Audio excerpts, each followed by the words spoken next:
इंसानियत जिंदा है। आज माह का आखिरी दिन, कल से एक नया दिन, नया महीना और फिर से वही ऑफिस, वही लोग। बस इतना सा फर्क होगा कि कल हमारे बॉस श्याम सर ऑफिस में नहीं रहेंगे और उनके लिए ये माह का आखिरी दिन अब उनके कार्यकाल का आखिरी दिन है।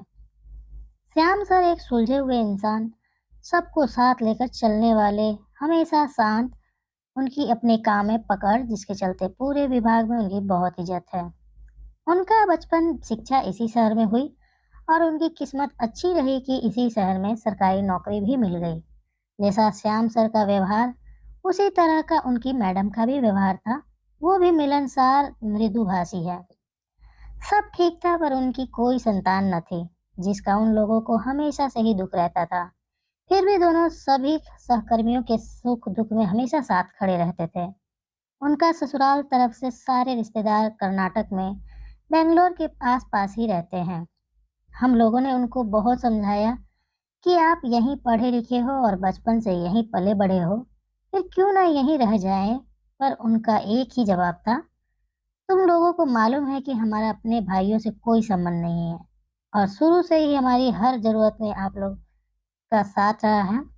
मैं आप लोगों का सदैव कृतज्ञ रहूंगा, पर एक वक्त के बाद किसी की मदद लेने में संकोच होता है और यूं लगता है जैसे हम किसी का उपयोग कर रहे हैं। हमने श्याम सर को अत्यंत दुख के साथ फेयरवेल पार्टी देकर विदा की और वो यहाँ से शिफ्ट होकर बेंगलोर चले गए, जहाँ शहर से करीब 20-25 किलोमीटर दूर एक 2 BH फ्लैट लिया हुआ है। उनके जाने के बाद भी उनसे संपर्क रहा है, वो भी इसलिए कि उनका मेरा ऑफिस के साथ साथ पड़ोसी का भी रिश्तेदार रहा है।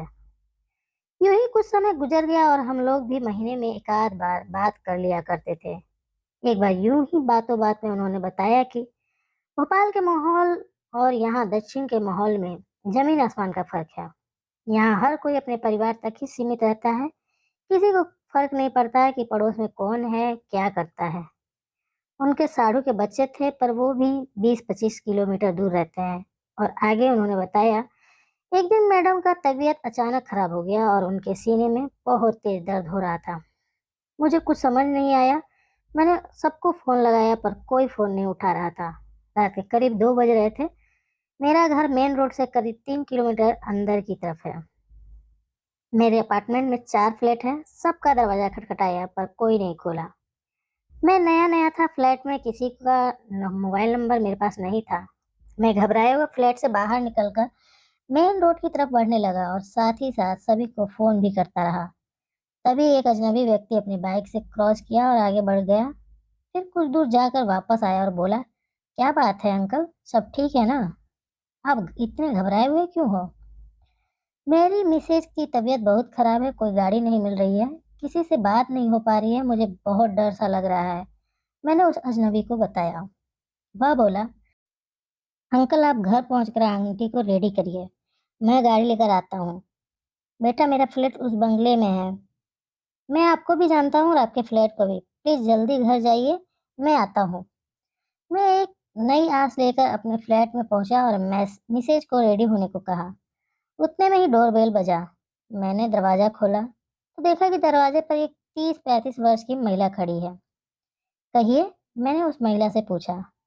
अंकल मैं आपके पड़ोस वाले अपार्टमेंट में रहती हूँ। मेरे मिस्टर ने मुझे आंटी को रेडी करने हेतु भेजा है। मैं कुछ समझ पाता उससे पहले ही वो बोली, अंकल अभी जो आपसे बाहर मिले थे वो मेरे हस्बैंड हैं। ओके ओके अंदर आ जाओ, मैंने कहा। फिर उस महिला ने मिसेज को रेडी कर मैं और वो पड़ोसन मिलकर मिसेज को नीचे लेकर आए। अब तक वो अजनबी व्यक्ति मेरे फ्लैट के सलार में लिफ्ट के पास अपनी गाड़ी पार कर खड़ा हमारा ही इंतजार कर रहा था। हम किसी तरह सिटी हॉस्पिटल पहुंचे और उनकी सहायता से मिसेज को कैजुअल्टी में ज्वाइन किया। फिर डॉक्टर तुरंत बीपी, ईसीजी वगैरह करने के बाद निश्चिंत होकर कहा, घबराने की कोई बात नहीं, ये माइल्ड हार्ट अटैक था। तो खुशी की बात है कि समय पर इन्हें ले आए, वरना मुश्किल हो जाती। बस इनको ऑब्जर्वेशन में 72 घंटे यहाँ रखना होगा। मैंने इत्मीनान की सांस ली, तब वापस होश संभाला और तब उस अजनबी फरिश्ते से वार्तालाप करने लगा। थैंक यू सर, आज अगर आप ना होते तो मैं क्या करता, ये सोचकर अभी भी दिल घबराया जाता है। कोई बात नहीं अंकल, ये तो एक पड़ोसी का दूसरे पड़ोसी के प्रति फर्ज था। वैसे भी आप मुझे सर ना कहें, मेरा नाम संजीव है और मैं आपके बगल के अपार्टमेंट में रहता हूँ और मैं आपको अच्छी तरह जानता हूँ। हो सकता है अपना औपचारिक परिचय ना हो, पर आपके बारे में पूरी खबर मुझे मेरा दोस्त बताता रहता है, जो आप ही के अपार्टमेंट में रहता है। मैं भी आपको सुबह शाम वॉकिंग हेतु जाते हुए देखा है। मैं एक सॉफ्टवेयर इंजीनियर हूँ, इसलिए हमारे ऑफिस से आने का कोई समय निश्चित नहीं होता। आज भी मुझे 10 बजे तक वापस आ जाना था, पर कुछ जरूरी महत्वपूर्ण काम से रुकना पड़ गया था। जो भी हो बेटा, शायद ऊपर वाले ने आपके रूप में हमारी मदद करी है। मैंने फिर एक बार उस फरिश्ते को धन्यवाद कहा। मैं सोचने लगा कि इस अजनबी शहर में इस तरह मदद मिलना वाकई में चमत्कार से कम नहीं है। बस एक बात को तो हमको मानना ही पड़ेगा कि आज के समय जहाँ भाई भाई का नहीं होता, हर तरफ झूठ धोखे होते हैं, फिर भी इंसानियत आज भी जिंदा है, बस कभी कभी नजर आता है। दोस्तों, अगर वीडियो पसंद आई हो तो वीडियो को लाइक करें और चैनल पर नए हैं तो चैनल को सब्सक्राइब कर लें। धन्यवाद।